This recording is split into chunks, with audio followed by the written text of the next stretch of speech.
Senhoras e senhores, dando continuidade então ao nosso evento, a terceira semana de gestão do conhecimento e inovação no metrô, nós vamos receber, para falar sobre atitudes empreendedoras no mundo atual, o senhor Alberto Weitzman, da Nexialistas, Chief Creative Officer da Nexialistas Consultoria em Treinamento e Desenvolvimento, advogado formado pela Universidade Mackenzie, pós-graduado em Marketing e Administração de Empresas, profissional de desenvolvimento de pessoas e criador de treinamentos de alto impacto. Então, vamos receber com aplausos o senhor Alberto Weitzman. Quer o microfone? Melhor, né? Muito obrigado, Antônio. Boa tarde. Tudo bem? Espero que vocês se divirtam. Esse é um bate-papo que a gente preparou para vocês. Eu trabalho numa empresa chamada Nexialistas, que é um nome difícil quando a gente chega na portaria dos prédios, né? Fala, eu sou da Nexialistas, a turma não entende muito bem, mas vocês já ouviram falar desse nome ou não? Sim. É um nome interessante e intrigante. Por quê? Porque não fomos nós que criamos esse nome, na verdade é um nome que aparece na década de 50 ou 60, um escritor chamado Van Vogt escreveu um livro chamado A Viagem do Beagle Espacial. É muito bacana porque, apesar de ser década de 60, e isso tem tudo a ver com o nosso tema que é empreendedorismo, e a gente vai aqui traçar algumas dicas de como é que você consegue ser mais efetivo e colocar as suas ideias no papel. A hora que eu cheguei estava se falando muito sobre como gerar investimentos, né, para o negócio, e aqui a gente tem alguns caminhos das pedras interessantes que você pode adotar dentro de uma ótica que te facilite colocar muito mais a tua acabativa para funcionar, né? Porque as pessoas têm muita iniciativa, mas como transformar essa iniciativa em acabativa, que é uma competência super forte. Mas voltando ao nosso Van Vogt, que escreveu na década de 60 esse livro, A Viagem do Beagle Espacial, é uma literatura, contava que o planeta Terra ia acabar, né? O solo estava poluído, o ar, ninguém conseguia respirar, o mar, a água a gente não conseguia beber, ao ponto que cada país forneceu a sua melhor contribuição. Deu o seu homem ou a sua mulher mais inteligente, colocaram numa nave espacial e ela saiu pelo espaço procurando um novo planeta Terra, que poderia ser a nossa nova casa. Cada planeta que essa espaçonave aterriza é um capítulo do livro. E aí sai o biólogo mais incrível, o prêmio Nobel de Química, Física, e eles começam a analisar o território. Só que eles começam a olhar a gravidade. Dá para ser a nova planeta? Dá. Dá porque dá para a gente plantar, dá para a gente beber, a água parece ser boa, só que acontece alguma hecatombe. Vem lá um tsunami, ou um monstro aparece, um tremor, eles têm que fugir rápido. Só que eles são tão especialistas nos assuntos que eles não conseguem se entender. Então o físico fala, pelo amor de Deus, não corre, senão a gente vai ser esmagado pela gravidade. Aí o matemático fala, não, podemos correr, porque pelos meus cálculos dá para a gente sair daqui. E eles começam a discutir, não chegam a qualquer conclusão, e aí você fala, esses caras vão morrer, porque eles não chegam a alguma conclusão alguma. São tão especialistas que eles não se entendem. Nessa hora aparece um personagem que é o protagonista da história, inclusive, que ele não é especialista em nada, mas simplesmente ele consegue coordenar, ou concatenar, ou fazer nexo entre o que todo mundo falou. Bom, você falou isso, você falou isso, você falou isso. A solução é essa. E todo mundo, uau, esse cara é incrível. O nome desse personagem é como? Nexialista. Ele faz nexo. Ele inspirou, inclusive, o Dr. Spock no Star Trek. Ele fala isso. Eu não sou especialista nem generalista. Eu sou nexialista. A gente falava disso nos treinamentos, ao ponto de sempre um camarada levantar a mão e falar assim, eu acho que eu sou nexialista. E a gente perguntava, por que você acha que você é um nexialista? Porque eu sou, sei lá, administrador e virei diretor comercial. Nada a ver. E a gente via que era um diretor comercial incrível. Outro levantava a mão e falou assim, eu também acho que eu sou um nexialista, porque eu sou um psicólogo e virei aqui o chefe da logística. E outro levanta a mão e fala assim, eu então fiz direito e virei o chefe de recursos humanos. Nada a ver uma coisa com a outra. Aliás, até pergunto, tem alguém aqui que tem alguma profissão, alguma graduação, que hoje faz alguma coisa que não tem nada a ver? Levanta a mão, só pra gente saber. Então, todo mundo trabalha. Você, vamos lá. O que você fez? Química, olha que coisa bacana, né? E hoje você trabalha com o quê?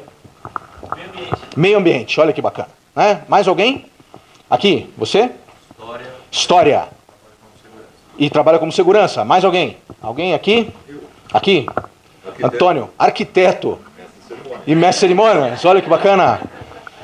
A gente começou a ver que esses profissionais tinham um diferencial, né? Não que aquele cara que trabalha com o que fez a graduação não tenha, mas a gente começou a ficar instigado por que alguns profissionais se destacam mais do que outros, ao ponto da gente sair entrevistando esses caras. Nós tivemos a oportunidade de entrevistar por volta de 150 grandes presidentes de empresa. Fomos na Unilever, fomos no Banco Itaú, fomos no Bombril. A gente perguntava para os presidentes, o que faz um cara ser diferente? E uma das palavras mais incríveis que apareceu foi o instinto empreendedor desse cara. A gente vai passar para vocês aqui as 8 principais características que fazem alguém se destacar nas companhias. A gente trouxe essas informações, ao ponto, inclusive, da gente entrevistar esses caras que os presidentes falavam que eram pessoas incríveis e compilar um livro com dicas. São 60 dicas desses profissionais que cresceram e crescem absurdamente nas companhias, nas empresas. E a gente compilou um livro de 60 dicas para se destacar no mundo corporativo. E se vocês toparem, a gente faz um sorteio aqui. O que vocês acham? Vamos? Trouxe 5. Melhor fazer sorteio, vamos fazer perguntas, né? A gente ia fazer um jogo aqui, mas a gente vai precisar do sinal de internet de vocês. Então vamos fazer um teste. Se não der certo o jogo, a gente faz as perguntas, ok? Vamos falar de empreendedorismo. Vocês estão numa semana incrível. Achei fantástico a ideia das nuvens, Antônio. Muito bacana, algo novo, mudança. A grande questão é, por que algumas pessoas conseguem conquistar seus sonhos e outras não? A gente entrevistou uma série de pessoas, ao ponto de criar uma empresa chamada Nexialista, né? Falei, vamos colocar o nome da nossa empresa, né, com esse nome, e vamos ver o que acontece. E em 2 anos a gente está trabalhando com empresas incríveis, como o Metrô de São Paulo, já ouviram falar? Fantástico, incrível. Ambev, a gente faz a trilha de empreendedorismo do Google, para vocês terem uma noção. E há mais ou menos um mês atrás a gente foi procurado por uma Venture Capital americana, que resolveu, falou assim, olha, a gente quer comprar uma parte de vocês. Que tal 90%? Eu falei, não, acabamos de criar um negócio, né? 2 anos.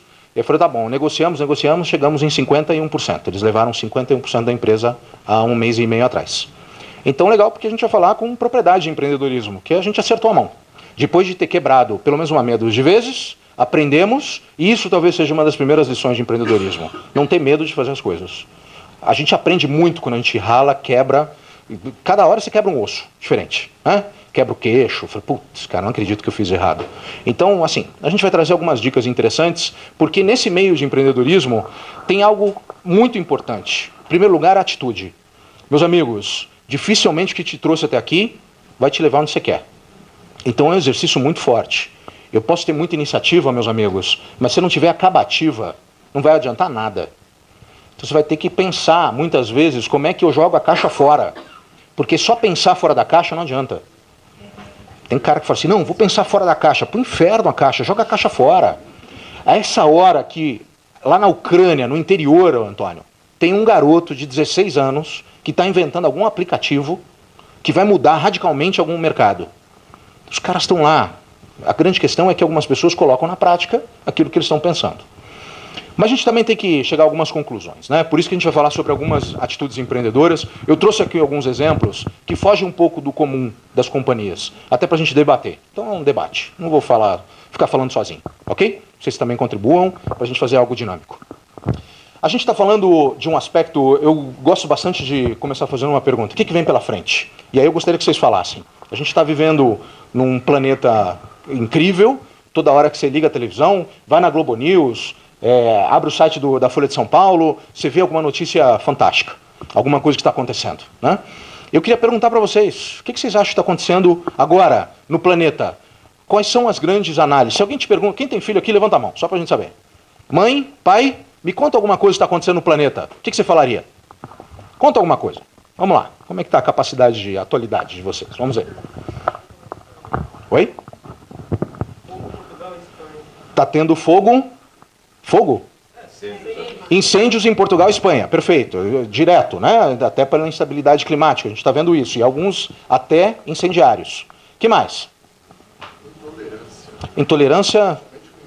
Muita coisa, né? A gente está vivendo movimentos migratórios críticos e os países não sabem direito como lidar, né? Angela Merkel conseguiu demonstrar uma atitude nobre, mas a gente sabe que é pouco ainda, né? Que mais? Vamos lá, se não falar nada é perigoso aí. Né? O empreendedor tem que estar atualizado. Né? Hã?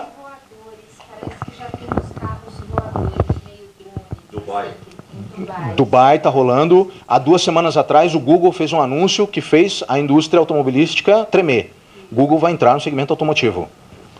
Olha, uma oportunidade incrível, o empreendedorismo dos caras. Todo ele baseado em drones.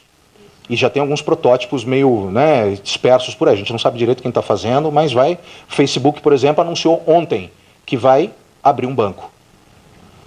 O Facebook vai abrir um banco. Vai começar a emprestar dinheiro.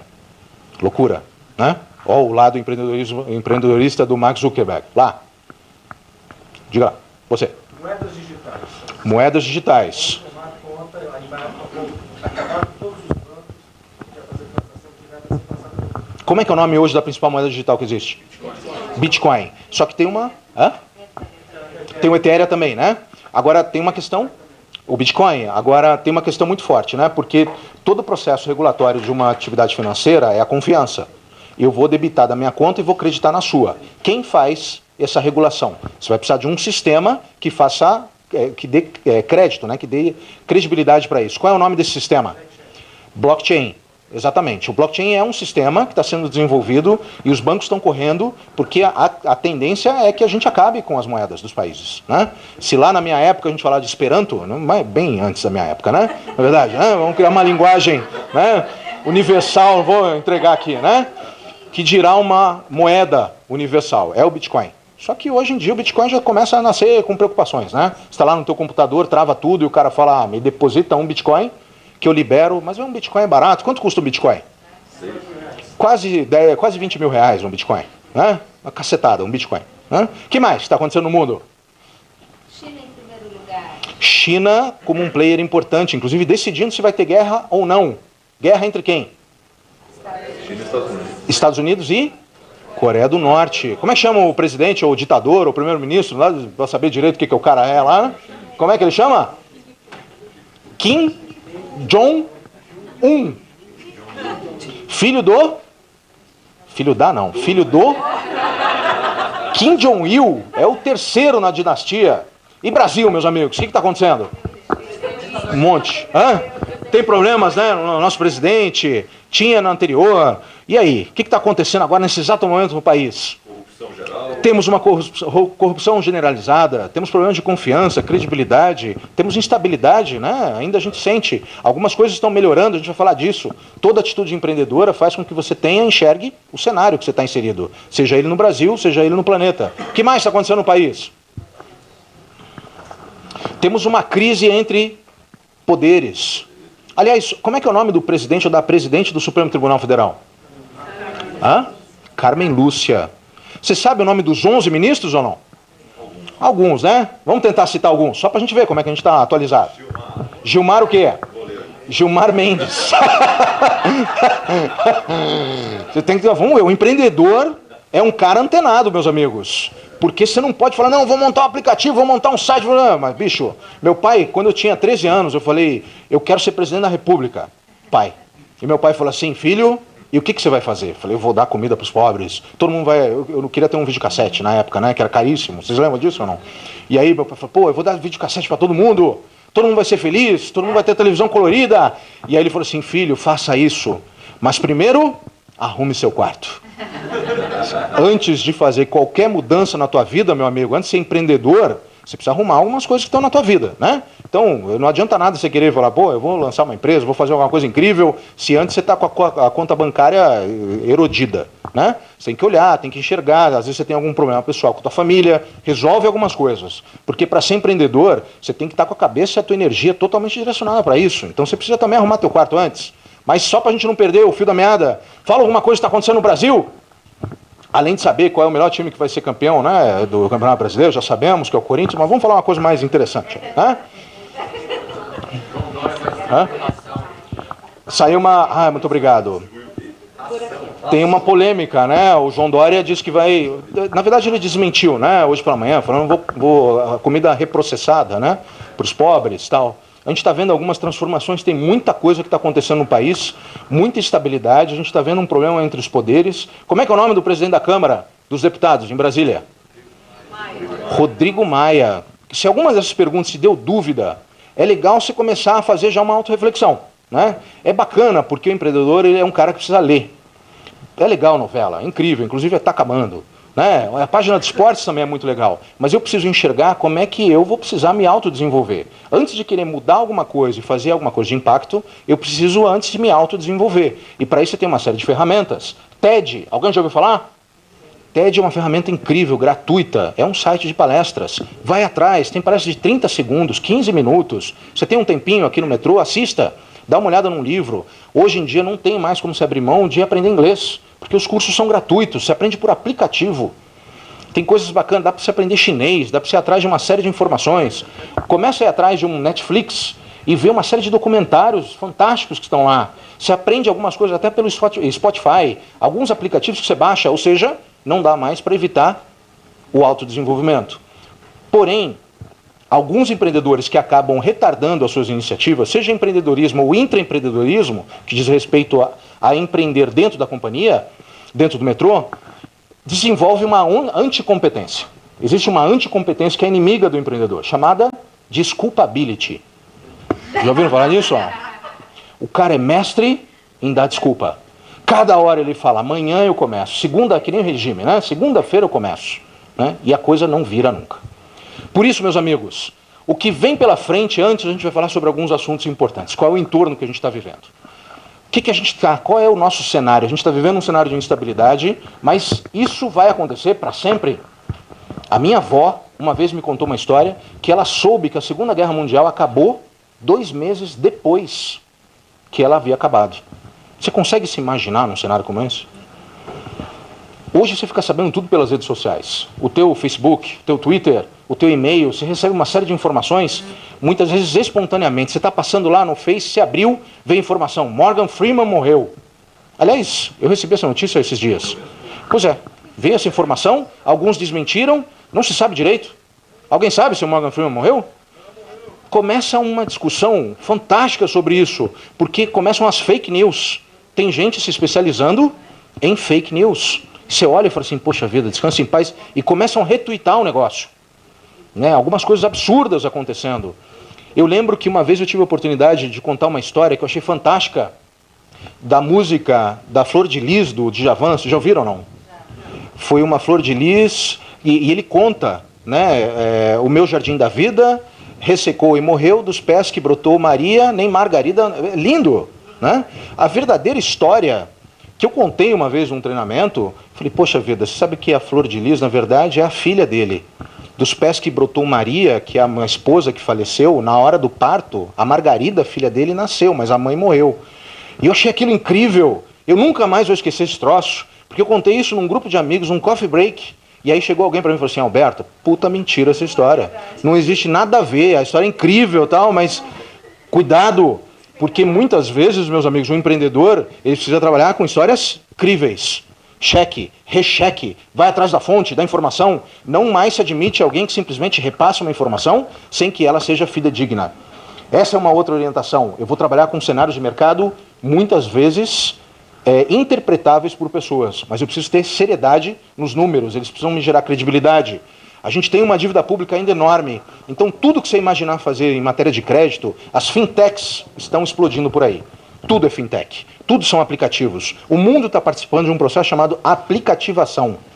Então, é interessante que antes de pensar em montar um aplicativo, para ajudar aqui dentro ou para ajudar fora, eu preciso entender como é a lógica de um aplicativo. Hoje, para qualquer aplicativo que você monte, você paga R$2.000 a R$2.500 só para subir no iTunes. Você paga para a Apple R$2.500. Amigo, suba isso. E aí você vai na Google Store, você paga mais R$2.000 para subir na Google Store. Então, se você quiser um aplicativo que suba em qualquer plataforma, né, de download, reserva 5 pau. Isso vai ter que estar no teu plano de negócios. O Brasil tem uma dívida absurda, é por isso que os nossos juros, apesar de estarem caindo, ainda são os mais caros. A gente está falando ainda de uma fila de desemprego muito grande. Qual é o percentual de desemprego hoje no Brasil? Você não sabe o percentual, mais ou menos chuta a quantidade. Entre 13 e 14 milhões de pessoas. Todo mundo aqui conhece alguém que está desempregado? Existe uma característica forte do empreendedor, a gente vai ver daqui a pouco. Há ainda uma previsão de produto interno bruto negativo. O PIB ainda não se recupera esse ano. A gente deve, no mais, otimista dos cenários, empatar, ou ter zero alguma coisa, positivo, mas ainda a oficialização é negativo. A gente está falando aí de indicadores sólidos. Apesar de serem recuperáveis, e isso está se demonstrando, a gente está enxergando que ainda o PIB é negativo. Sem perspectiva de superávit primário. Alguém sabe explicar o que é superávit primário? Esse é a balança comercial, que é o próximo. Bem, já adiantou. Hã? É a arrecadação de tributos ou geração de receita frente aos gastos, às despesas. Exatamente, a primária sem os juros da dívida. Então, assim, começa a enxergar como é que está a tua arrecadação. A gente tem o nosso superávit primário também, né? Hoje o que você ganha é maior ou menor daquilo que você gasta? E aí você começa a fazer, ou eu tenho que ganhar mais grana, ou eu tenho que cortar gasto. Então, como empreendedor, você tem que olhar isso, não só do ponto de vista do cenário que você está, mas também de como é que é a tua vida dentro da companhia que você está trabalhando. A balança comercial ainda é desfavorável. Aí sim, Antônio, a gente está enxergando alguns solavancos, mas a gente está enxergando muito forte o país ainda tendo que importar mais do que exportar. Porém, tem um negócio que segura muito bem o nosso país, que é o quê? Agronegócio. A gente é um país agrícola, graças a Deus. Porém, quando você olha o desenvolvimento de países muito mais do primeiro mundo, se é que essa nomenclatura ainda existe, países europeus, americanos, a maior parte do superávit primário deles, ou a maior parte da balança comercial é favorável por causa dos serviços. Então você tem lá investimento em educação absurdo. A gente está discutindo aqui modernização no aspecto das escolas. E ainda assim tem muita gente que é contra.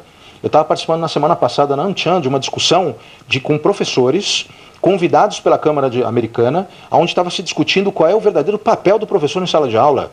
O papel hoje do professor pode ser substituído por um aplicativo, e aí chegou-se à conclusão que os professores precisam se reinventar.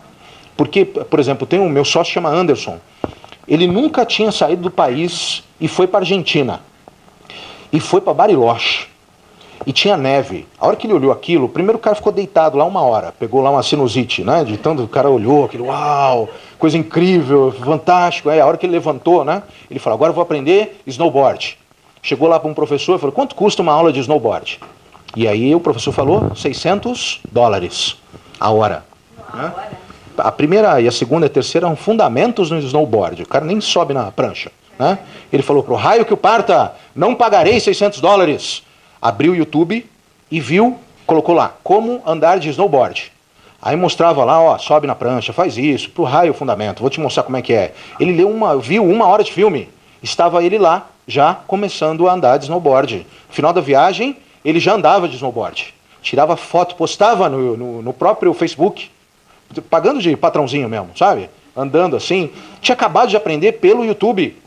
Os nossos professores precisam se reinventar, porque a informação está disponível. A Organização Mundial da Saúde catalogou uma nova doença chamada infoxicação. O cara fica nervoso, ansioso de tanta informação que ele recebe, ele não sabe se é verdade. A gente tem acesso a informação absurda, os professores sabem disso. O professor vai ser um facilitador. A gente está enxergando que o processo dos países mais crescentes e progressos são pessoas, ou pelo menos países, que investem no desenvolvimento de serviços. A gente está falando que apesar das coisas ainda serem críticas, nem tudo está acabado. A gente enxerga a luz no fim do túnel. Até porque as nossas commodities, como a gente falou, são as mais competitivas do planeta. Mas tem algumas coisas ainda desfavoráveis. Por exemplo, e vocês vão entender porque eu estou fazendo esse cenário rápido. A nossa soja, por exemplo, é a mais barata do planeta. Só que ela chega na Bolsa de Londres, por exemplo, a ser negociada, ou chega no mercado europeu, custando a mesma coisa que a soja do Corn Ferry dos Estados Unidos, do Corn Belt dos Estados Unidos. Mais barato o valor de produção. De produção. Mas por que ela chega tão cara lá? Porque não tem infraestrutura. Estrada não funciona, transporte, você paga bola para o caminhoneiro ficar acordado, ou então para o fiscal. Então chega muito caro lá. A ideia do PAC lá atrás, vocês lembram desse troço? Era construir estrada para a coisa chegar bem. Né? Saiu do papel esse troço. Então o fato é que hoje a gente não consegue ser competitivo, tem que investir muito em infraestrutura no país, mas as commodities são fantásticas. A gente está falando de ter um dos maiores indicadores de produtividade do planeta, é um celeiro. A gente produz muito, o Brasil não vai parar. China consome, o maior comprador hoje do Brasil, depois do Mercosul, é a China. Depois vem a União Europeia e depois os Estados Unidos. É algo fantástico. Você tem mercado consumidor. O Brasil é visto como um bom vendedor. Então o que você vai fazer em empreendedorismo, seja aqui ou seja fora, é bem visto pelos empreendedores ou pelos compradores do mundo todo. 100 entre 100 empresas multinacionais já disseram que vão voltar a investir no país. Então, meus amigos que estão procurando investimento, é mais fácil daqui a pouco. Porque os grandes bancos, os grandes angels, que são os investidores individuais, os fundos de investimento, as venture capitals, vão querer investir cada vez mais no Brasil. A nosso índice da Standard Poor's, que são as agências de risco e de crédito, já começam a sinalizar que vai melhorar a situação do país.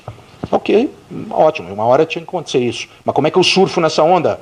Além disso, a gente tem uma baita força no turismo. Apesar do Rio de Janeiro ser o que é hoje, com violência, é o destino mais visitado. Só perde para Paris. Está em segundo ou terceiro. Parece que a Índia conseguiu no Taj Mahal fazer uma campanha absurda, chegou em segundo lugar. Mas o Rio de Janeiro supera depois isso. A gente está falando que a indústria é muito forte. O Brasil está vivendo um processo de desindustrialização. Olha que triste. As empresas estão diminuindo a sua força motriz e aposentando algumas linhas, principalmente a indústria automotiva, processamento, indústria de bens e consumos, indústria de produção, as indústrias mais pesadas que trabalham matéria-prima. A indústria precisa de muitas ideias. A gente está falando em serviços. O grande desenvolvimento de um empreendedor muitas vezes está focado aqui. 63% hoje das fintechs e dos novos aplicativos e dos novos negócios estão em serviços. Isso dado das juntas comerciais do país. A gente precisa enxergar como é que a gente consegue produzir algo diferente, como é que a gente consegue crescer com isso. Dessa forma, meus amigos, chegou esse momento de como é que a gente consegue implementar. Muito mais acabativa do que iniciativa. Chegou o momento do levanta, sacode a poeira e dá a volta por cima. A questão é como é que a gente começa. O que isso tem a ver comigo?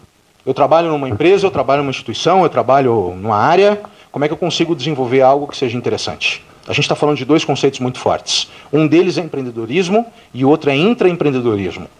O intraempreendedorismo é justamente pegar os conceitos de empreender e trabalhar em si. Dificilmente você vai conseguir fazer alguma coisa sem entregas.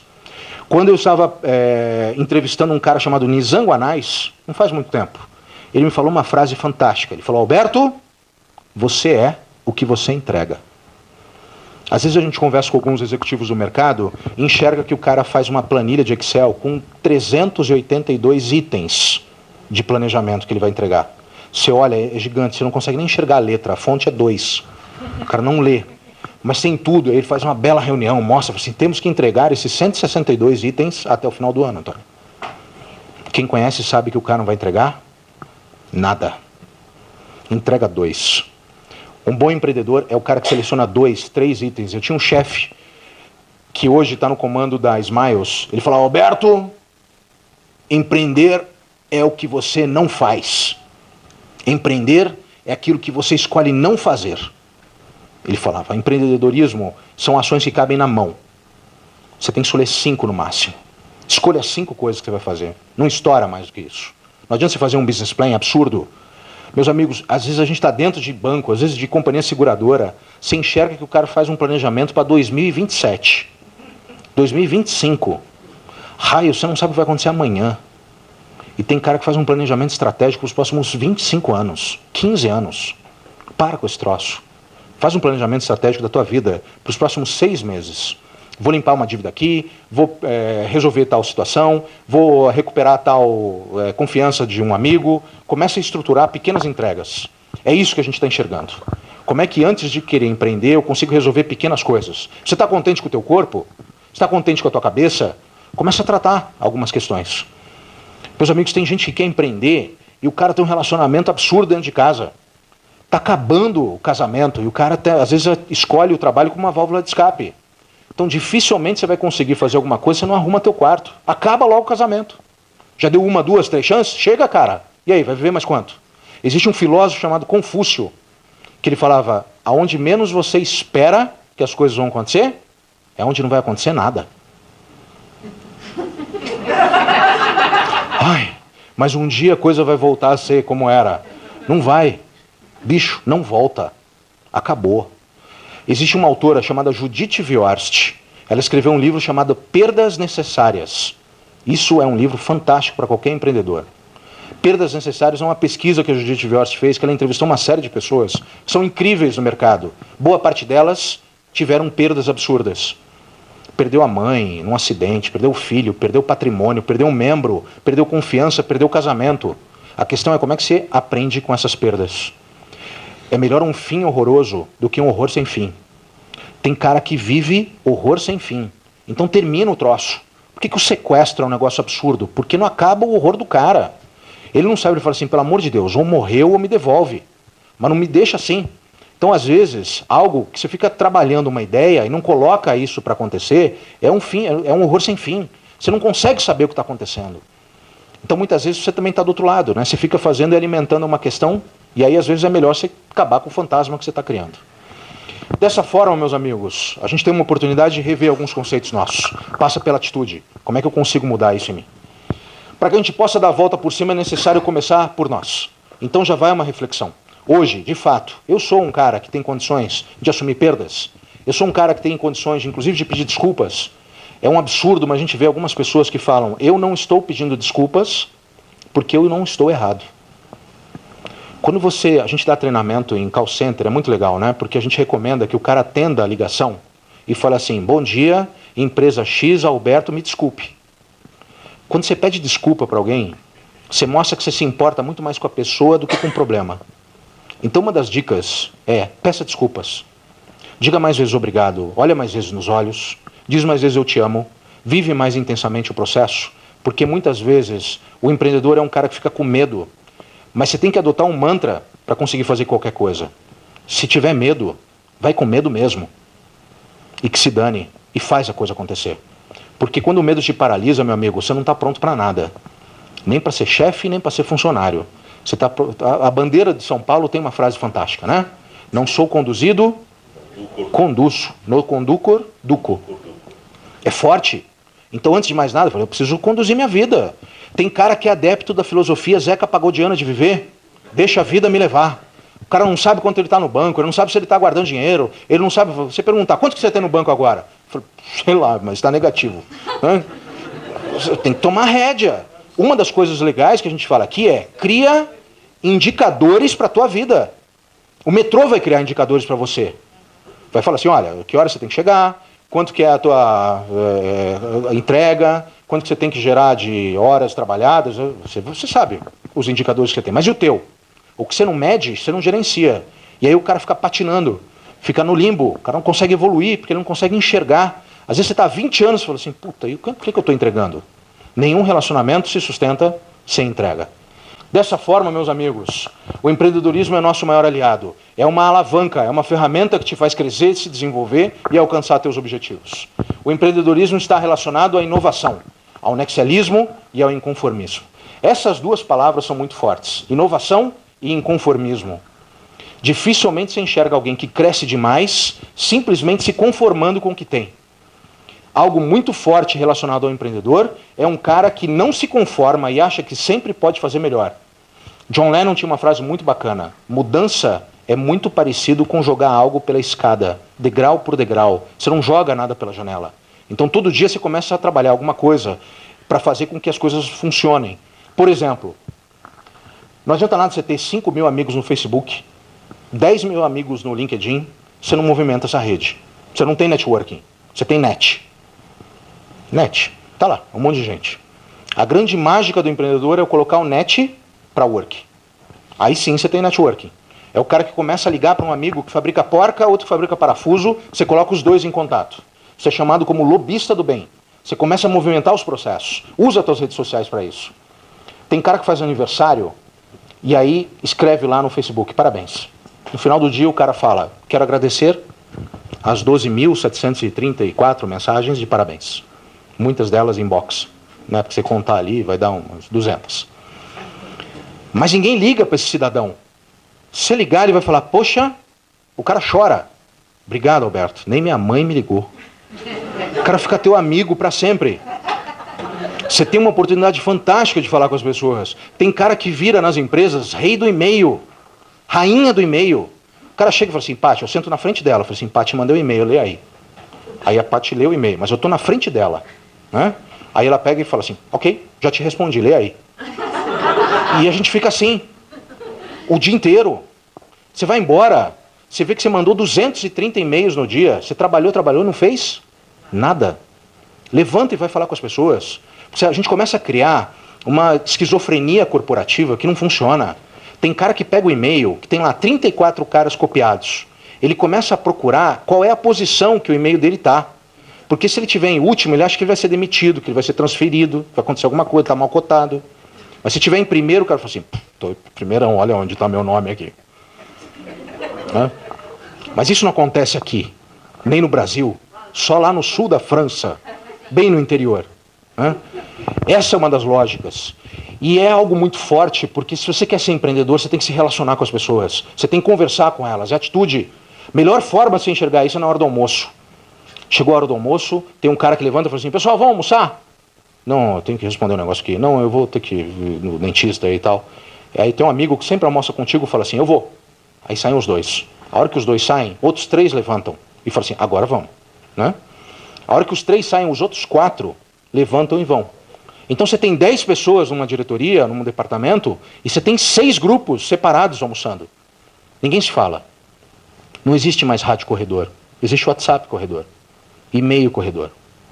Os caras não almoçam, não conversam. Dificilmente você começa a trocar ideias se não romper determinados silos. A gente começa a criar feudos e não falar com as pessoas. A gente simplesmente fala com as mesmas pessoas. São as mesmas ideias. O Hegel tinha uma frase fantástica que ele dizia que pessoas incríveis falam de ideias, pessoas medianas falam de coisas e pessoas medíocres falam de pessoas. Avalia, cara. Para ser brilhante, quanto hoje eu falo de gente, de coisas e de ideias, que eu preciso romper esse processo. Eu preciso conversar com as pessoas. E, inclusive, o almoço é um momento incrível para chegar e conversar e trocar ideias. Porque senão as pessoas se isolam e justamente a gente acaba tendo que fazer curso de oratória, quando deveria fazer curso de escutatória. É incrível, a gente dá uma porrada de curso de oratória, mas você vê o cara quer falar, mas ele não quer ouvir. É impressionante. Pratique a escutatória, meus amigos. Isso é o desenvolvimento fantástico de qualquer empreendedor. Além disso, uma frase muito forte. Basta que cada um faça a sua parte para que a gente perca a guerra. O Churchill falou isso. No auge dos bombardeios da Inglaterra, do nazismo, o Churchill falou isso num programa de rádio para as pessoas. Basta que você faça só o que você tem que fazer que a gente perde. Você tem que fazer mais, tem que fazer pelo outro. Esqueça, se você quer ser um empreendedor de verdade, ou um intraempreendedor aqui, a famosa máxima, isso não é minha responsabilidade. Adote o hashtag é comigo mesmo. Isso é muito forte. Existem alguns mantras legais que as pessoas estão falando, e tem um absurdamente forte, que é o vamos que vamos. Vamos que vamos, meu amigo, não sei quem tem que fazer, mas vamos embora. É comigo mesmo, ou pra cima. Tamo junto, o TJ. Só que tem uns caras que começam a criar outros, o SQN, que é o quê? Só que não. O inferno, cara. Vai pro pra cima, é comigo mesmo, vamos que vamos, TJ, e o cara não. Só que não. Pro inferno, cara. Só que não o quê? Vamos viver, cara. Nossa passagem nesse planeta é muito curta. Qual é a marca que você quer deixar aqui? Como é que você quer que as pessoas falem de você? Eu quero fazer a coisa brilhar, eu quero fazer com que as pessoas que estejam perto de mim falarem com brilho nos olhos.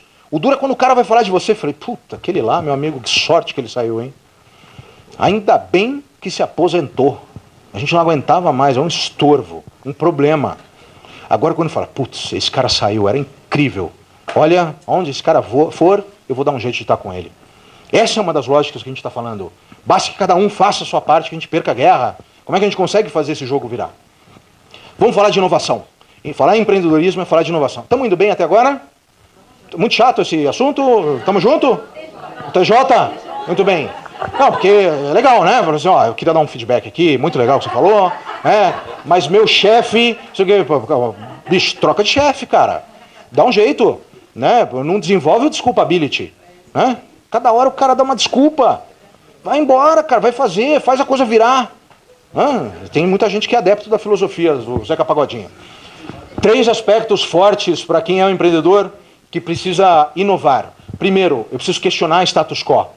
Isso é uma coisa fantástica. Já a gente vai falar do Uber, falar de algumas empresas, mas o empreendedor é um cara que questiona o tempo inteiro. Ele chega a ser chato. Dá para fazer melhor? A gente tem uma advogada lá no escritório que ela judia literalmente dos estagiários. Mas ela faz uma coisa brilhante. Ela extrai o que há de melhor de cada um deles. Os advogados lá escrevem umas pecinhas, né, uns contratos, e aí chegam para ela e falam assim, olha, doutora Renata, eu fiz aqui esse contrato. Ela nem pega o documento, ela fala assim, posso entender que foi o melhor que você pôde fazer? Na hora eu falei, não, peraí, deixa eu fazer de novo. Né? Na terceira ela para, porque também é judiar demais do estagiário. Né? Vai passar uma circular lá, vai procurar o envelope redondo. Né? E o cara volta, fala assim, tá aqui o contrato, doutor. Fala, agora eu vi. A atitude do cara até muda. É fantástico isso, porque você começa a ver que as pessoas precisam colocar um laço nas entregas. Quando a gente está falando de trabalhar o status quo, é questionar o que existe. E as pessoas só enxergam o que há de valor quando você coloca um laço. Foi feita uma estratégia, foi feito um estudo muito interessante no metrô de Washington, há mais ou menos 4 anos atrás. Colocaram câmeras bem no meio da catraca do metrô e um violinista tocando. Essas câmeras filmavam a reação das pessoas a esse violinista. Ninguém parou, ele ficou 1 hora tocando. Arrecadou lá uns $12, jogava umas moedas, nem paravam para ouvir a música do cara. Mas de repente uma mulher parou e ficou ouvindo. Nessa hora os cientistas da Universidade de Washington e jornalistas do Washington Post chegaram para essa senhora e perguntaram, minha senhora, por que a senhora parou para ouvir a música do violinista? E ela disse, porque eu sou apaixonada pela música dele. Vou fazer uma pergunta, valendo o livro, vamos fazer isso, um estímulo, sempre importante. Por que ninguém parou para assistir ou para ouvir a música do violinista? O que vocês acham? Estava no automático, ótimo. O que mais? Pressa. Não pararam para ouvir? Lá no fundo. Não prestaram atenção, não viram? Hã? Qual a probabilidade dele ser ruim? Ok. Passaram. Discriminação. Pelo fato dele não estar no auditório musical. Discriminação? O ambiente destoa daquilo que ele está propondo. O ambiente destoa, perfeito. Ninguém parava. Propondo uma música, precisa de um lugar que as pessoas estejam dispostas a ouvir. Por isso tem aquela diferença entre alguém que toca, por exemplo, dentro de um trem e aquele que toca num palco. Tem uma diferença, né? Tem uma diferença muito grande de público. Muito bem. Eles estão esperando ouvir uma música. Enquanto que se eles estiverem no trem ou na rua, ninguém está esperando que aquilo aconteça e não dá valor. É diferente? É muito diferente a reação do público em si. Sabe como é que era o nome desse músico? Joshua Bell. Joshua Bell é considerado o ícone da música erudita mundial. Na noite anterior ele estava tocando no maior teatro de Washington para quase 3.000 pessoas que pagaram $1.500 para assistir e ouvir aquela mesma 1 hora. No dia seguinte ele estava a convite da Universidade de Washington no metrô para provar que as pessoas só enxergam valor agregado quando você coloca um laço na entrega, quando tem uma moldura, quando você coloca uma qualidade, uma perfumaria naquilo que está sendo dito ou está sendo entregue. Por isso, meus amigos, diga lá. De mesma forma, eu quero similar aqui com vinhos, né? Falaram que quando falavam que o vinho era mais caro, as pessoas tinham um prazer maior na... Pois é, e às vezes eram vinhos baratíssimos. Né? Isso é muito legal porque hoje, por mais que você seja um violinista de teatro, se você simplesmente não cuidar da forma, da perfumaria, aquilo que você está entregando, as pessoas vão achar que você é violinista de metrô. Coloca a qualidade naquele meio que você está fazendo. Dá uma lida, relida, mostra para alguém. Vê se a concordância está legal, vê se você está tendo riqueza vocabulária para isso. Mostra, faz aquele PowerPoint fantástico, com transição de slide bacana. Não pega só a imagem no Google, vai atrás de um banco de imagem bacana. Se aventura no Photoshop, no InDesign, tenta aprender alguma coisa diferente para dar um tempero, porque senão por mais violinista, ou por maior violinista de teatro que você seja, as pessoas vão te enxergar como violinista de metrô. Como é que você chama, meu amigo? Atrás, isso. Você de roxo. Hã? Ricardo, ganhou o livro, meu amigo. Parabéns. Vou entregar aqui. Nada se sustenta sem entregas. Olha, tirou uma foto até, tá vendo? Tá no jornal esse. Chegou mais perto aí, Ricardo. Segundo, montar um plano baseado em hipóteses. Empreendedor tem que montar um plano. Não adianta, porque justamente você precisa ter uma orientação do que você vai fazer. Seja no Excel, seja no Word, seja no PowerPoint, seja no papel de pão. O que você vai fazer e principalmente o que você não vai fazer. O empreendedor cabe numa mão, 5 dedos. Faz aquilo que você acha que são poucas coisas. Não vai abrir um leque de infinidades alternativas e arregaça a manga. Começa a fazer. Mais acabativa do que iniciativa. Por isso, meus amigos, a gente está vivendo uma frase fantástica, era exponencial. Só se fala nisso. A era exponencial tem um aspecto forte, a gente está vendo que as coisas estão crescendo muito rápido. Só para vocês terem uma noção, existe uma lógica que diz que é algo de sucesso qualquer tipo de produto ou serviço que alcança 50 milhões de usuários. Só para vocês terem uma ideia, o telefone levou 75 anos, uma vida inteira, para alcançar 50 milhões de usuários.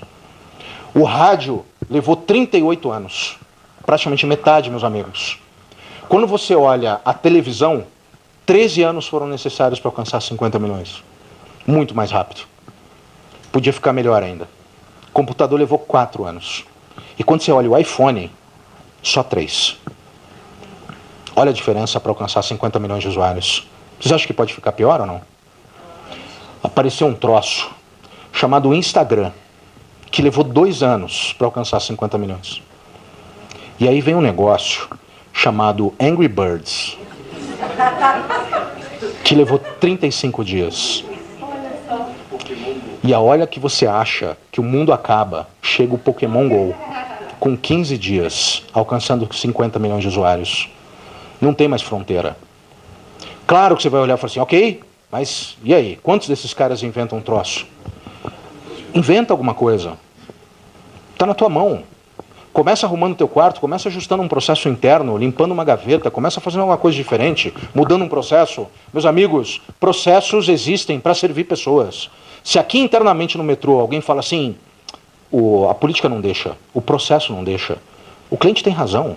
Não, está todo mundo concordando, mas a política não deixa, o processo não deixa. Faz o quê? Muda a política. Não, mas o metrô é quem? Cara pálida. Está todo mundo aqui. Você é empresa. Vai lá, muda o troço. Levanta. Agora, se vira o rei do e-mail, aí não vai funcionar. Movimenta as pessoas, faz uma política interna, começa a mexer, questiona, no mínimo, tenta influenciar.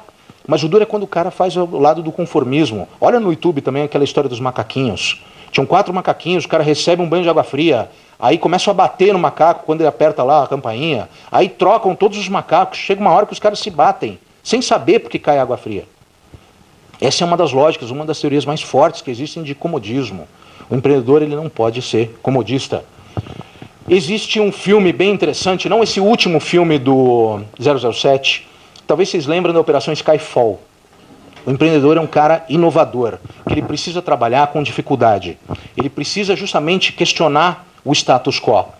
Quando a Operação Skyfall foi lançada, 8 grandes filmes incríveis estavam sendo lançados. E você sabe que o sucesso de um filme, ele diz respeito à bilheteria daquela semana em que ele é lançado. Todos os 8 filmes corriam risco de serem um fiasco. A produção do filme Skyfall do 007 resolveu fazer uma ação de lançamento numa estação de trem em Bruxelas. Eu vou mostrar para vocês um pouco do que eles fizeram. E até vou traduzir algumas partes que talvez não dê para enxergar. Tem como a gente apagar um pouco a luz só para enxergar melhor? Aqui, apaga? É aqui na frente? Não, as 2 vermelhinhas. Essas aqui. Ah, dá um totó, né? Boa. A gente vai dar tickets de graça para o lançamento da Operação Skyfall.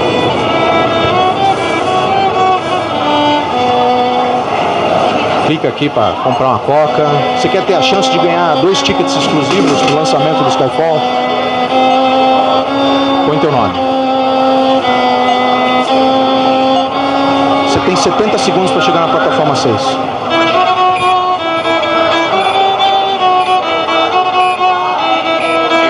Parece fácil, a gente vai fazer mais difícil.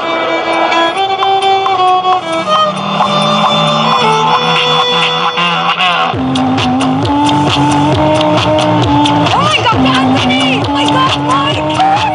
Myself, thanks for remembering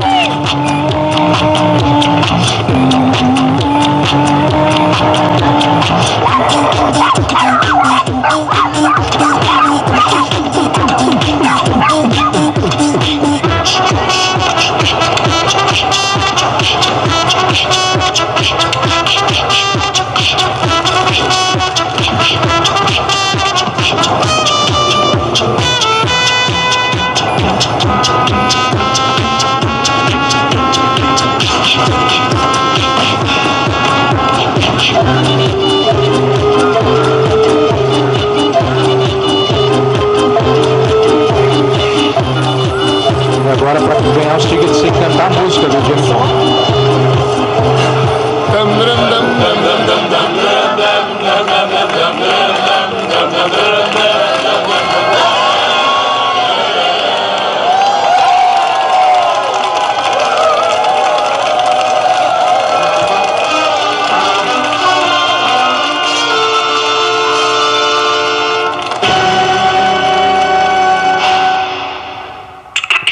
Eles conseguiram um patrocínio da Coca, custou nada essa ação. No dia seguinte, a Operação Skyfall estava em quase todas as page views mais requisitadas do mercado. Mais de 12 milhões de views, foi o filme mais visto. Então é interessante porque você consegue criar coisas que são incríveis e baratas, muitas vezes fazendo parcerias. Meus amigos, o Uber está passando talvez por um dos seus maiores questionamentos. Por quê? Qualidade. Mas os caras não param de se reinventar. Eles estão com o Uber Foods, concorrendo com o iFood. Estão com o Uber Pet, concorrendo com os pets. Ou seja, o tempo inteiro ele criou um modelo de negócio, ele está se reinventando. Boa parte de vocês não se lembra dessa época, não nasceram nessa época, dá para ver que tem muita gente jovem, mas tinha um negócio chamado videocassete, que você pagava uma multa de R$1, se acontecesse o quê? Se você não rebobinar, esse verbo muita gente não vai lembrar, né? Mas se você entregasse a fita sem rebobinar, você pagava R$1, era caríssimo. E aí, de repente, teu cunhado aparece em casa com um troço chamado DVD, pirata. Vocês lembram disso ou não? E aí todo mundo falava assim, não, é antiético, eu não compro DVD pirata. Mas sempre aparecia um lá em casa, né? A gente assistia, e aí de repente as locadoras quebram, elas começam a alugar DVD pirata, e de repente quebra esse troço. Os piratas começam a quebrar as locadoras, e aí de repente inventam um troço que quebra os piratas. Que foi o quê? Netflix, R$19,90. Os caras começaram a quebrar os piratas teve que se mexer, fazer alguma outra coisa. A grande questão é qual é o próximo passo, qual é a próxima mídia que vai quebrar o Netflix. Porque vão inventar alguma coisa. A Netflix, sabendo disso, começou a se reinventar. Ela começou a pagar por produções próprias.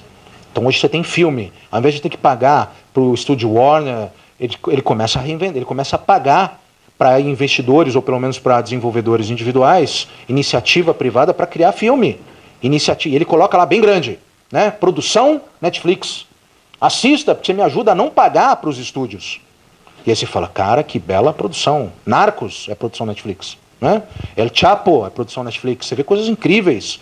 Spotify, semana passada, falou que vai abrir uma gravadora e vai quebrar as gravadoras. Ele vai começar a financiar artista e eles não vão ter que pagar mais centavos para as gravadoras. O mundo está se reinventando. Essa palavra empreendedorismo, ela é sinônimo de reinvenção. O que eu posso pegar de alguma coisa que já existe e reinventar? Aqui dentro, o que eu posso fazer diferente? Smirnoff foi algo incrível que fez isso. E Smirnoff era comparado ao Dreyer, lembra? Na época de faculdade, aquela farmácia que te davam para beber, tinha Druris no meio e tinha Dreyer. E no meio tinha Smirnoff também. Hã? Depois o sangue de boá. O Smirnoff conseguiu criar um novo produto e ainda repaginado, Smirnoff Ice. É uma vodka, uma bebida relativamente barata. E os caras começam a cobrar 7 vezes mais e começam a vender. A gente está falando de uma Havaianas que até pouco tempo atrás servia para quê? Para sentar massa corrida. Passar rejunte. E hoje você tem Havaianas banhadas a ouro, com cristais Swarovski, e que é uma premiação, inclusive, de Oscar. Os caras conseguiram reinventar. Quem já foi para fora do país já topou com uma loja de Havaianas. Os caras vendem a $120 um par. Apesar de ter sido dos donos da Friboi, né? Apesar de lá atrás ter ido para Friboi, depois foi para o Odebrecht, né? A Camargo Correia, melhor dizendo. Ou seja, os caras estão se reinventando o tempo inteiro.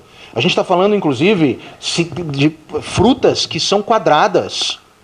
Aí você pensa, isso foi uma discussão muito forte com os produtores de melancia no Japão. Os caras produzindo melancia quadrada conseguiram vender 38% a mais, porque conseguem produzir, conseguem alocar melhor nas gôndolas. Vale dinheiro isso.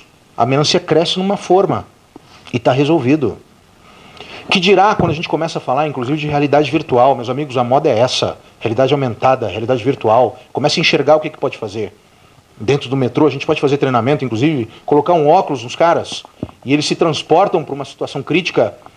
Os funcionários que estão aqui no administrativo colocam um óculos, ele está lá no meio da operação.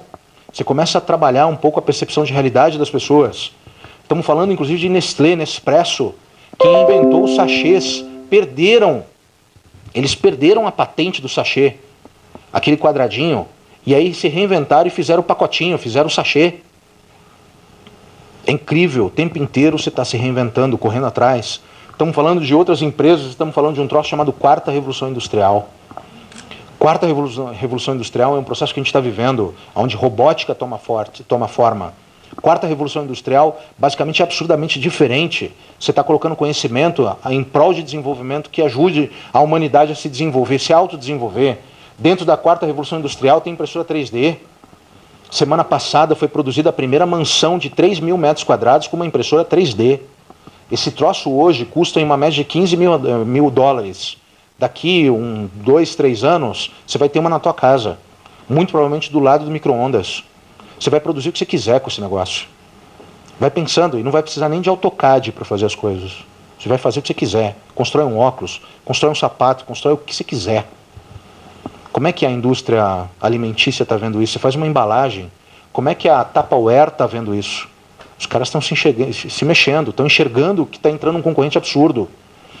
Hoje de manhã, no Rio de Janeiro, eu estava na Accor Hotéis. Os caras estão sofrendo uma concorrência absurda do Airbnb. Existem 80 mil leitos no Rio de Janeiro e praticamente 90 mil leitos de Airbnb. Os caras estão tendo que se reinventar o tempo todo. O transporte público está mudando, meus amigos. O usuário está cada vez mais exigente. A gente está falando de um mundo de internet das coisas. Internet das coisas é fantástico. Internet das coisas, você tem a tua geladeira, tem uma bandeja que está calculando mais ou menos que você tem 1 quilo de carne ali, de picanha. Conforme você vai consumindo a picanha, a bandeja vai ficando mais leve e ela manda um e-mail automaticamente para o açougue, pedindo mais 1 quilo, debita automaticamente do teu cartão de crédito e ela manda entregar via Uber Foods ou Uber Eats na tua casa. A internet das coisas, assiste o Blade Runner. Alguém já assistiu ou não? Só tem holografia. Hoje você faz holografia. O presidente, o candidato à presidência na França, o Mélenchon, fez os discursos dele somente por holografia. O Macron ganhou, mas o Mélenchon conseguiu fazer pelo menos 16 discursos simultaneamente por meio de holografia. Economizou um mar de dinheiro, é um dos principais opositores do Macron hoje, que conseguiu mobilizar um pedaço absurdo por meio de criatividade, inovação e empreendedorismo. A gente está falando de Big Data. A gente tem uma quantidade absurda de usuários todos os dias do transporte público. Como é que eu utilizo essa informação para melhorar a vida desses caras? Como é que eu consigo fazer com que as pessoas se sintam mais acolhidas? A gente está falando de nexialismo. Como é que eu consigo criar correlações? Como é que eu consigo fazer com que o meu empreendedorismo seja de fato efetivo? E nessa última parte a gente passa para vocês 8 grandes posturas que o empreendedor pode ter para conseguir ser ou viabilizar as questões que vocês têm de ideia. A primeira delas é: tenha profundidade e estética. Quando vocês tiverem um relatório, quando vocês estiverem fazendo algum tipo de entrega, avalia se tem muito bom embasamento e se consegue colocar um laço. Faz uma transição de slides incrível, escreve muito bem feito, para que as pessoas enxerguem a qualidade daquilo que você está fazendo. Vai atrás de informação, mas ao mesmo tempo empodera e faz com que as pessoas olhem e tenham o famoso efeito uau. As pessoas têm que olhar o que você está entregando e falar: uau, cara, isso é demais. E você com efeito ufa, acabei. E os caras: uau, que coisa incrível. E quando você enxerga e faz uma obra-prima, né, a gente está falando que é algo de fato que as pessoas reconhecem, você dá até uma martelada no Moisés para falar assim: agora você fala, meu amigo, porque está brilhante. Outra: desenvolva um forte networking, coloca teu net para work. Começa a avaliar qual é o nível de relacionamento que você tem hoje.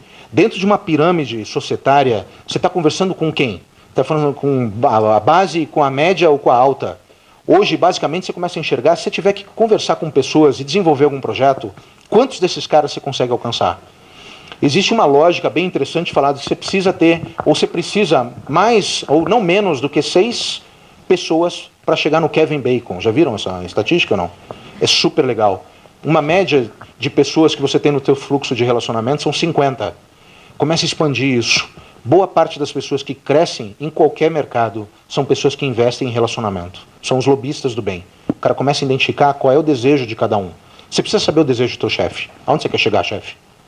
Trabalha para que a fila ande, trabalhe para que ele conquiste isso, porque ele também precisa conhecer o que te move, qual é o teu propósito. Tem um autor chamado Simon Sinek. Ele escreveu um livro fantástico chamado Start with Why. Comece com o why, comece com o porquê. Você precisa saber o teu propósito. Dificilmente você vai conseguir crescer como empreendedor, ou como funcionário, ou como líder, se você não sabe onde você quer chegar. Então qual que é o teu grande propósito? Você enxerga que o caminho da cama até o banheiro é longo, é porque tem alguma coisa errada contigo. Você vai trabalhar o teu lado motivacional. Dá uma olhada num camarada chamado Daniel Goleman, escreveu um livro fantástico chamado Inteligência Emocional. Ele fala para que você tenha uma maior inteligência emocional. O tripé para isso é autoconhecimento, você precisa se conhecer bem, automotivação, eu preciso estar motivado, e autocontrole. Você trabalha autoconhecimento, automotivação e autocontrole, você tem uma inteligência emocional alta, e com isso você também começa a desenvolver cada vez mais networking, porque as pessoas querem que você esteja ao lado delas. Terceiro, conecte pessoas a resultados. Você tem um amigo que está desempregado, pega o currículo do cara e manda para um outro que está querendo contratar. Você tem um corretor que é teu amigo, identifica alguém que está querendo vender apartamento. Ou seja, começa a conectar as pessoas, porque é em cima disso que você faz com que as pessoas enxerguem valor agregado na tua companhia. Hã? Crie pontes, construa pontes. Enxergue como é que você consegue identificar o que as outras pessoas querem. Tem aquele cunhado chato que te liga só para pedir dinheiro. Você fala, putz, esse cara só me procura quando ele precisa. Faça com que todo mundo te procure quando elas precisam. Porque se elas conseguem te enxergar como um construtor de pontes, é porque você consegue, inclusive, reverter e conectar outras pessoas para alcançar aquilo que você está desejando. Mas se você se afasta das pessoas, cara, você começa a sentir qual é o desejo das pessoas com relação a você, a tua presença. Tem dia que você fala assim, poxa, hoje eu tenho 2 casamentos para ir, 3 festas de criança, uma posse de síndico e um enterro. E eu não sei onde eu vou. É muita coisa. Isso é um sinal forte de nexialismo. O duro é quando o cara fala, eu não sou chamado para nada. Começa a trabalhar as tuas relações, porque isso faz que, inclusive, catapulte justamente a tua presença e os negócios que você pode desenvolver com as pessoas. Curioso e inconformado. Isso também foi uma das dicas que a gente ouviu muito das pessoas que a gente entrevistou. Sabe aqueles programas interessantes, como, por exemplo, caça de bacalhau no Ártico? Já viram isso no Discovery Channel? É um troço que não tem nada a ver muitas vezes, né? Aí você fica assistindo, o cara tá caçando bacalhau, aí puxa aquela gaiola enorme, não vem nada. E os caras começam a discutir. Você vê, numa dessa, passa o marido e fala assim para as pessoas, o que você tá vendo aí? Falei, cara, é um programa, mas eu tive uma ideia, vou montar um aplicativo para vender caneta. Falei, vai pro inferno, cara, vai trabalhar, vai fazer alguma coisa. Às vezes você tem o empreendedorismo, é algo tão forte dentro de você que você separa às vezes. Você começa a ficar longe das pessoas que te puxam para baixo. Você precisa de gente que te empurre para cima. Então uma das questões muito fortes do cara inconformado é querer estar perto de gente que incentiva, que estimula. Você quer ver se realmente é feliz? Você contar alguma coisa incrível que aconteceu, olha para a cara das pessoas. Vê se o camarada fala, tá ganhando dinheiro, agora tá ficando metido, hein? Eu falei, uau, incrível, cara, você foi promovido, vamos comemorar. Você começa a ver que também talvez você tenha que falar não para as pessoas. Começa a fazer uma seletividade, porque tem muita gente, às vezes, tem uma questão, inclusive do Freud, muito forte, que é a síndrome de abutre. Às vezes você está passando na rua, tem um motoboy caído e tem 200 caras em cima. É uma espécie de vampirismo. As pessoas estão olhando o cara caído no chão porque o cara precisa ver que tem alguém mais ferrado que ele, que está vendo. E aí, pela pouca energia que você suga do cara que está caído, você se sente bem. Você vê que tem alguém que tem uma situação pior. Então o cara que está bem resolvido, ele sequer para, ele vai embora. Reza, torce para que o cara saia dessa. Mas quanto mais você fica olhando uma situação crítica, quanto mais você fica olhando o Datena, olhando aqueles troços de crime, fala assim, nossa, cara, esse se ferrou, aumenta o som. Vamos ver aí. Uau, levou 14 tiros. E aí você fica lá. Meu amigo, vai olhar aquilo que te motiva, aquilo que te joga para cima. Vai ler alguma coisa importante, vai se autodesenvolver. A gente vive num país, infelizmente, onde a mediocridade muitas vezes é a regra. Nós votamos em pessoas simplesmente porque elas parecem ser honestas. Mas ninguém fala se o cara é competente. Ele tem que ser honesto, tem que ser competente. E a gente vem sofrendo por causa disso. Nós votamos muito mal. Nós não sabemos escolher as pessoas. E ainda a gente padece por isso. Vamos trocar o cara? Vou trocar. Não, agora deixa, agora eu vou fazer, e aí? Ninguém questiona a nossa qualidade das escolhas. Nós escolhemos as pessoas mal. E muitas vezes escolhemos as pessoas de forma precoce. Muito cedo nós decidimos o que queremos ser na vida. Mas a gente não pode retardar as decisões de mudar isso. Isso é ser inconformado, é querer mudar as coisas o tempo inteiro. Inove e crie o tempo todo, é outra questão forte de intraempreendedorismo. Como é que eu posso fazer diferente? Vamos questionar algumas coisas, no mínimo questionar, dá para fazer melhor? Dá para fazer diferente? Posso entender que isso que você está fazendo é o melhor que você fez? Ou dá para fazer mais? Diversas competências paralelas. É um cara que trabalha no metrô, de dia e à noite ele vai fazer gastronomia. E aí você fala, não tem nada a ver, mas tem tudo a ver. Porque quando você faz gastronomia, você desenvolve o raciocínio lógico, a capacidade analítica, a criatividade, a inovação. Quando ele volta para o metrô, ele é visto como um cara incrível, inovador. Começa a fazer artesanato, vai aprender chinês, vai fazer alguma coisa diferente. Legal que seu filho quer ir para Disney, vá para Disney, mas depois vai para a China, vai para a República Tcheca, vai para Cuba, antes que aquele troço acabe. Vai viver outro país, se permita se perder. Legal que você tem o Waze, mas se permita entrar numa loja ou pelo menos entrar numa rua num caminho diferente.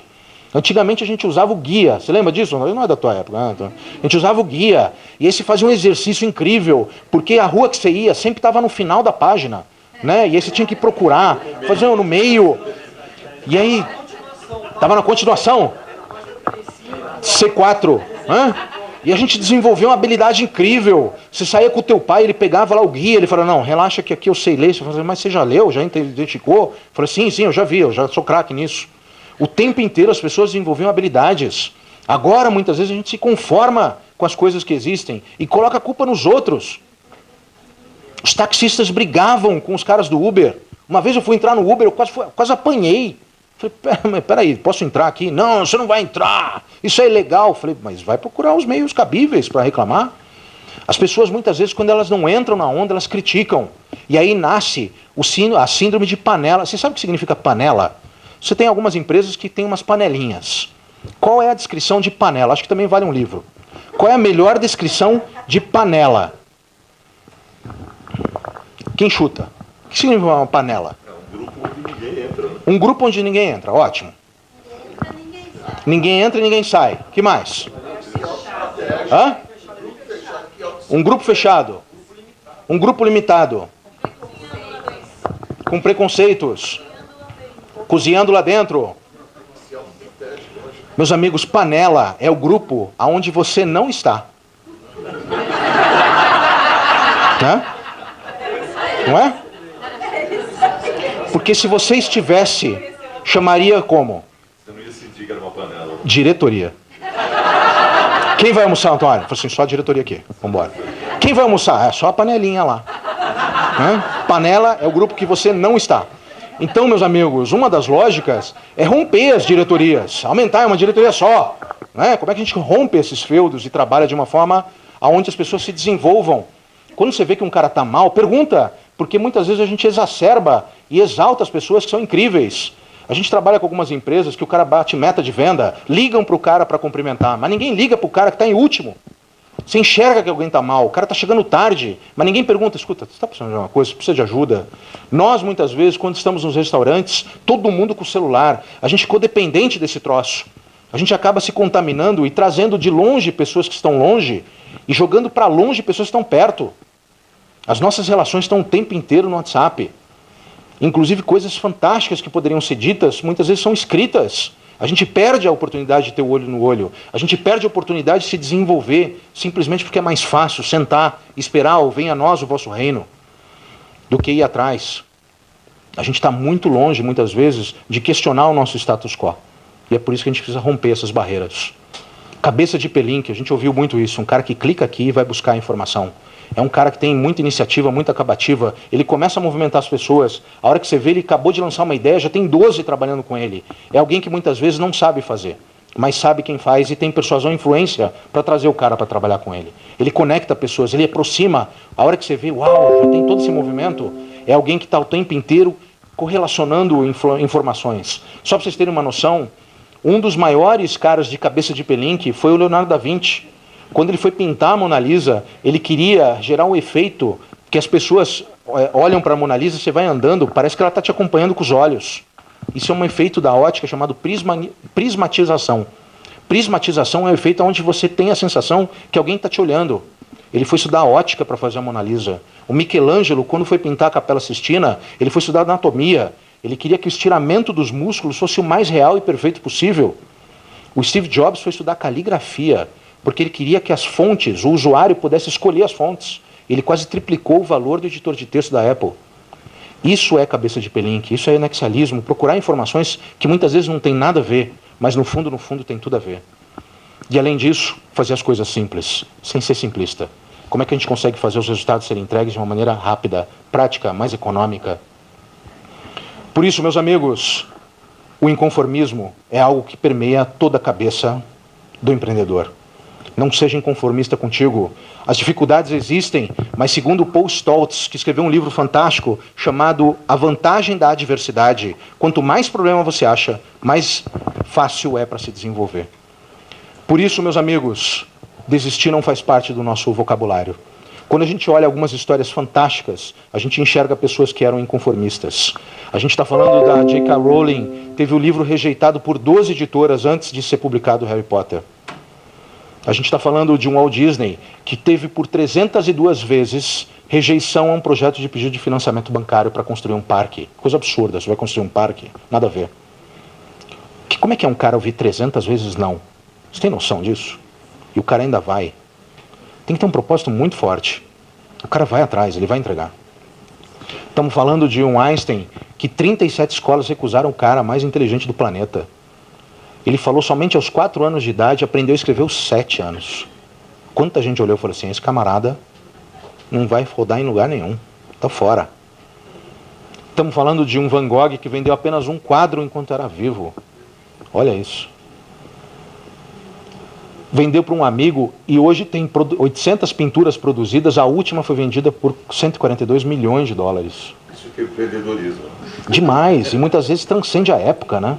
Você consegue enxergar. Totalmente. Se a gente olhar o Stallone, o camarada recebeu 150 recusas para produzir o filme do Rocky. E aí ele faz, o filme custa $1 milhão.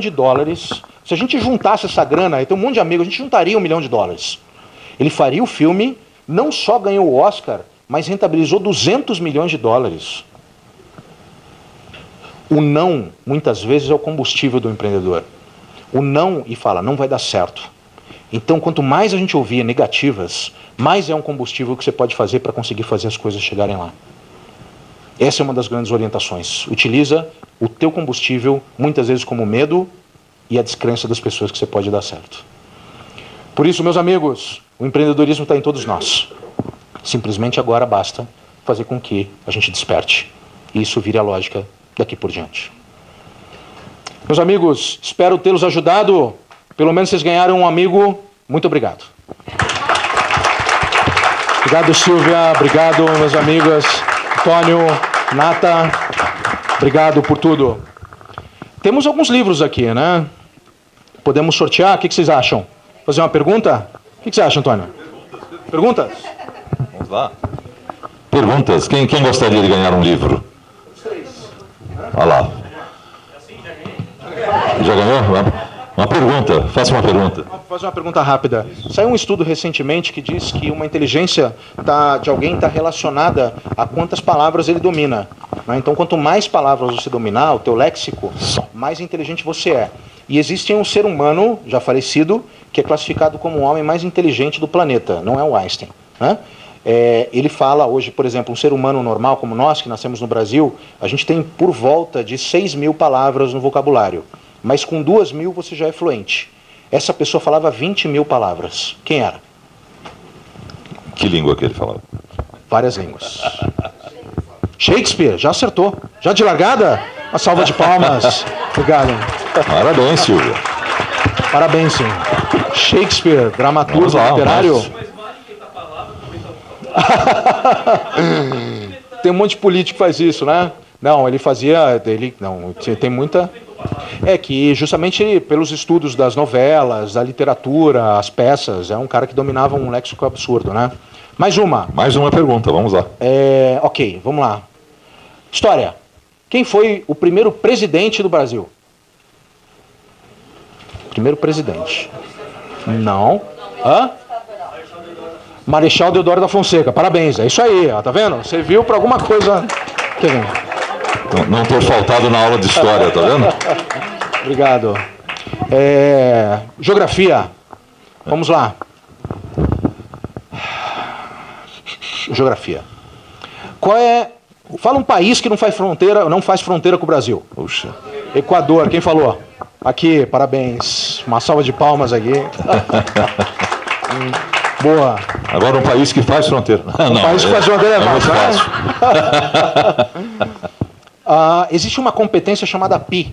Já ouviram falar nisso? Ah, sim. A competência PI é fantástica, porque você desenvolve o lado direito e esquerdo. Se muitas vezes você entra numa agência de publicidade, o lado direito é muito mais desenvolvido das pessoas. É inovação, criatividade, né, instinto, muito mais a emoção do que a razão.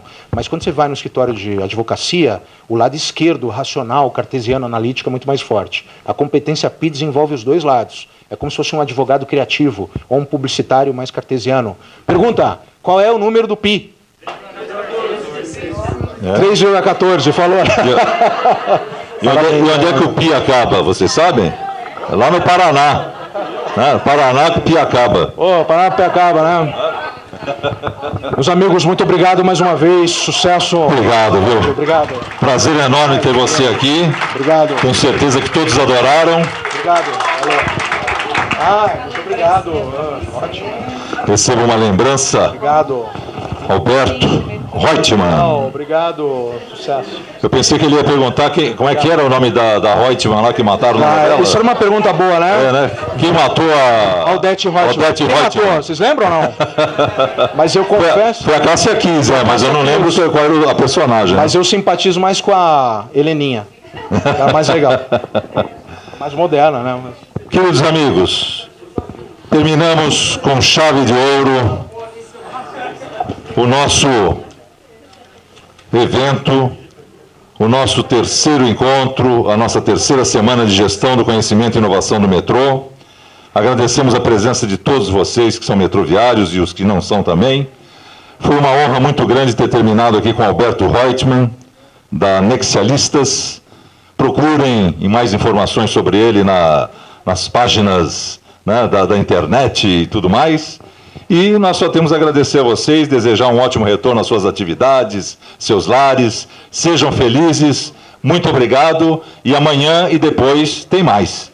Obrigado e até lá. Um abraço.